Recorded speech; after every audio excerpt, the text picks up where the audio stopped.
Good morning, Alex and Sam. Thank you for being here today. Before we start, is there anything I can do for you? A water, short break?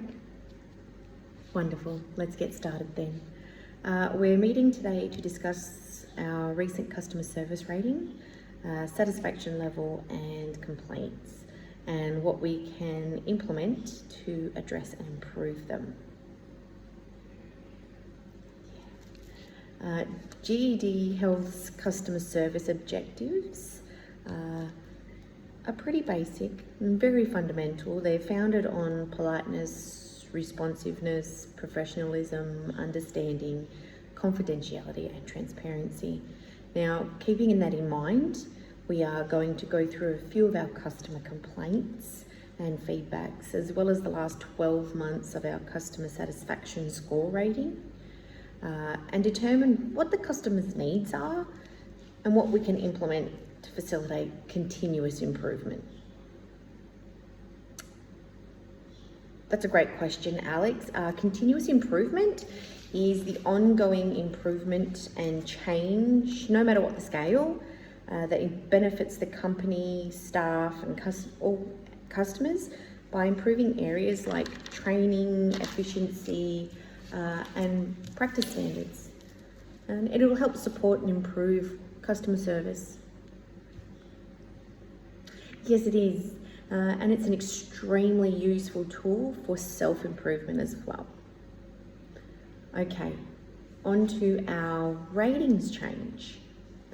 We started at an 8.9 12 months ago and held at roughly the same level for the first 5 months. But then we see a steady and continuous decline every month until we come to our current rating of 7.5. So the last 6 months is where we see the issues have arisen. Yes, you're both correct, Alex and Sam, and looking into the customer feedbacks and complaints as well as discussing feedback with the staff, we've determined that there's a few areas we can look to improve.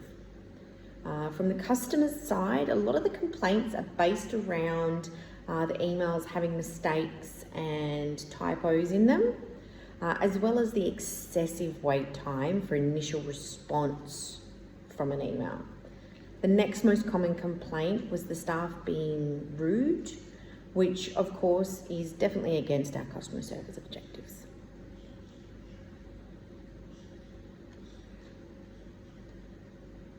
Definitely, Sam. And after talking to the staff, I found that they were rather understaffed for the 6-month period due to scheduled holidays and sickness. Even though this isn't an excuse to behave in that manner, it does explain why the staff was stressed and overwhelmed. Absolutely, and I agree.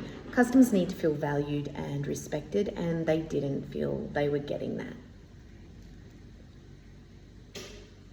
Yes, we've come up with 4 different options to address these issues and help us improve going forward.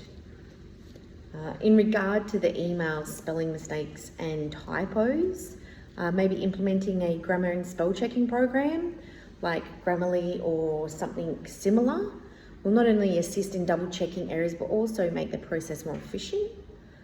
We can train the staff and initiate its use quite easily, and I feel it's something that could benefit all of our clinics as well, not just our one. What are your thoughts?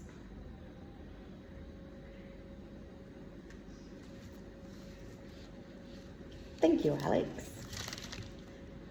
And Sam, we will have to analyse the budget and research programs if we choose this option, but I feel it will benefit the clinic on many levels.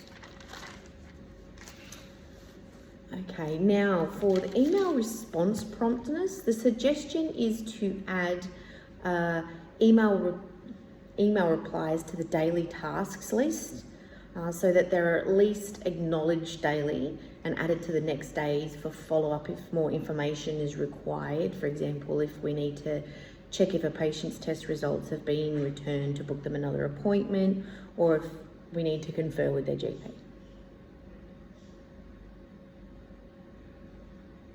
Yes, and it's very simple to implement and very minimal training will need to be done. It can even be done in the next staff meeting or and a staff memo sent out.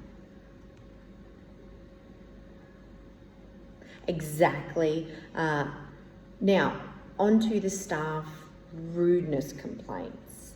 Yet again, I feel that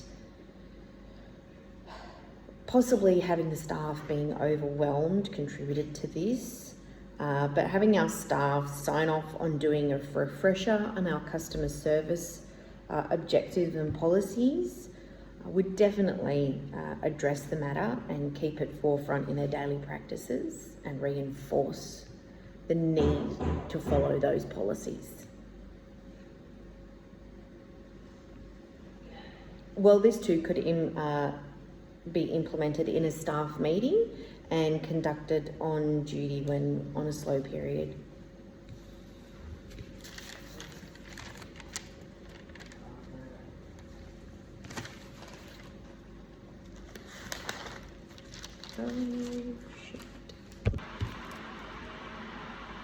Absolutely. As for what I mentioned previously with staffing situation, I feel that a lot of the complaints and tasks have fallen through the cracks, have happened during a period when we've been understaffed due to holidays scheduled and sicknesses occurring at the same time. I understand it's not as simple as hiring more staff, as there are many factors included like budget and work volume sustainability. So we would have to need to consult on budgets with relevant stakeholders.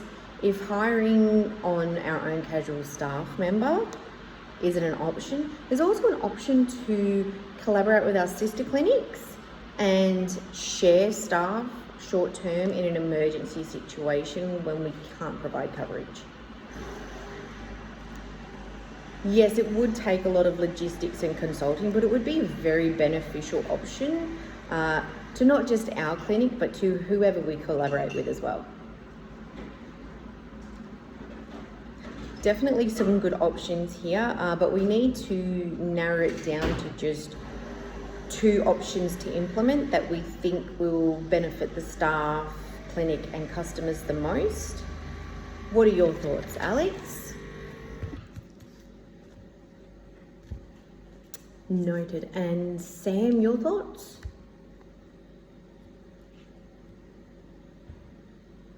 Okay, I've noted that as well. Okay, so it seems that you both think that a spell check program and the staffing collaboration would help us improve most all round. Is that right? Honestly, I feel the same way. I think these 2 options are most beneficial for us and the customers.